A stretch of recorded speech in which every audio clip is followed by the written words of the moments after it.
গাজীপুরে একের পর এক লোমহর্ষক হত্যাকাণ্ডের ঘটনায় জনমনে উদ্বেগ তৈরি হয়েছে। সাংবাদিক মোহাম্মদ আসাদুজ্জামান তুহিনকে নৃশংসভাবে হত্যার পরদিনই এবার টঙ্গীতে একটি পরিত্যক্ত ট্রাভেল ব্যাগ থেকে অজ্ঞাত এক ব্যক্তির মরদেহ উদ্ধার করেছে পুলিশ। শুক্রবার ৮ আগস্ট সকাল ৯:৩০টার দিকে টঙ্গীর স্টেশন রোড এলাকায় একটি দোকানের সামনে রাস্তার উপর পড়ে থাকা ব্যক্তি দেখতে পান স্থানীয়রা।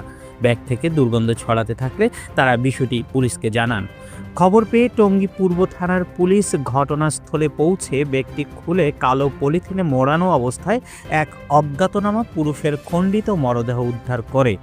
পরে মরদেহটি ময়নাতদন্তের জন্য শহীদ তাজউদ্দিন আহমেদ মেডিকেল কলেজ হাসপাতালের মর্গে পাঠানো হয়। প্রত্যক্ষদর্শীদের ধারণা, রাতের শেষ প্রহরে কেউ ওই ব্যক্তি ফেলে রেখে গেছে। এ ঘটনার পর স্থানীয় এলাকা জুড়ে চরম চাঞ্চল্যের সৃষ্টি হয়েছে। টঙ্গী পূর্ব থানার উপপরিদর্শক মুসাব্বির হোসেন বলেন, ব্যাগে পুরুষের শরীরের মাথা, 2টি হাত, শরীরের পেছনের অংশ, নাড়িভুড়ি, বাম পায়ের উরুর পৃথক কয়েকটি অংশ উদ্ধার করা হয়। এ বিষয়ে থানার ভারপ্রাপ্ত কর্মকর্তা ওসি মোহাম্মদ ফরিদুল ইসলাম জানান, স্থানীয়দের তথ্যের ভিত্তিতে আমরা দ্রুত ঘটনাস্থলে গিয়ে মরদেহ উদ্ধার করি। প্রাথমিকভাবে এটি একটি হত্যাকাণ্ড বলেই মনে হচ্ছে।